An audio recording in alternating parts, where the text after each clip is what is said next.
یہ ایک قدیم زمانے کی بات ہے جب ایک غریب مگر نیک دل لکڑہارا علی بابا ایک چھوٹے سے گاؤں میں رہتا تھا۔ اس کے پاس دولت تو نہیں تھی مگر اس کا دل ایمانداری سے بھرا ہوا تھا۔ ہر روز کی طرح علی بابا لکڑیاں کاٹنے کے لیے جنگل کی طرف روانہ ہوا۔ وہ اس راستے سے واقف تھا مگر اسے معلوم نہیں تھا کہ آج اس کی زندگی بدلنے والی ہے۔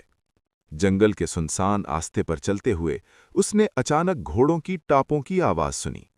کچھ گھوڑے تیزی سے اس کے قریب سے گزر گئے اور علی بابا حیران رہ گیا۔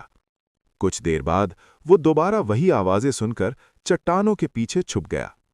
اسے اندازہ نہیں تھا کہ وہ ایک خطرناک راز کے اتنے قریب آ چکا ہے۔ چند ہی لمحوں میں 40 ڈاکو اس پہاڑ کے سامنے آ کر رک گئے۔ ان کا سردار آگے بڑھا اور علی بابا خاموشی سے یہ سب دیکھتا رہا۔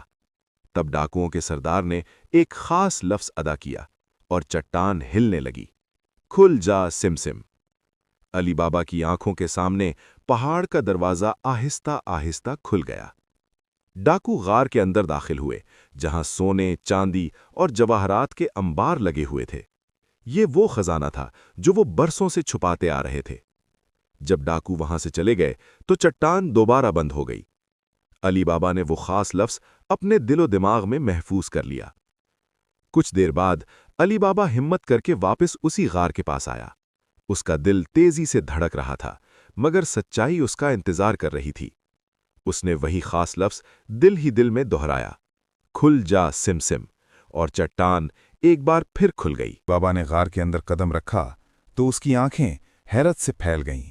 وہ خزانہ جو اس نے پہلے دور سے دیکھا تھا اب اس کے سامنے حقیقت بن چکا تھا۔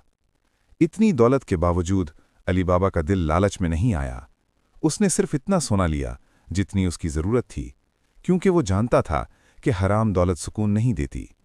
غار سے باہر آ کر اس نے دوبارہ وہی لفظ کہا اور چٹان آہستہ آہستہ بند ہو گئی۔ پھر وہ خاموشی سے وہاں سے روانہ ہو گیا۔ کافی دیر بعد علی بابا خیریت سے اپنے گھر واپس پہنچ گیا۔ اس کے دل میں خوف نہیں بلکہ شکر گزاری تھی۔ رات کے سکون میں علی بابا نے سوچا کہ اصل دولت ایمانداری اور صبر ہے، نہ کہ سونا اور چاندی۔ اگلی صبح سورج ایک نئے دن کے ساتھ طلوع ہوا۔ علی بابا کی زندگی میں اب امید کی روشنی شامل ہو چکی تھی۔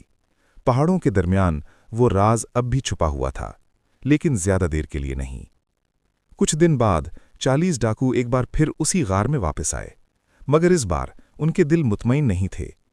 جیسے ہی وہ غار کے اندر داخل ہوئے انہیں فوراً احساس ہو گیا کہ کچھ نہ کچھ بدل چکا ہے۔ ان کے سردار نے خزانے کو دیکھا اور سمجھ گیا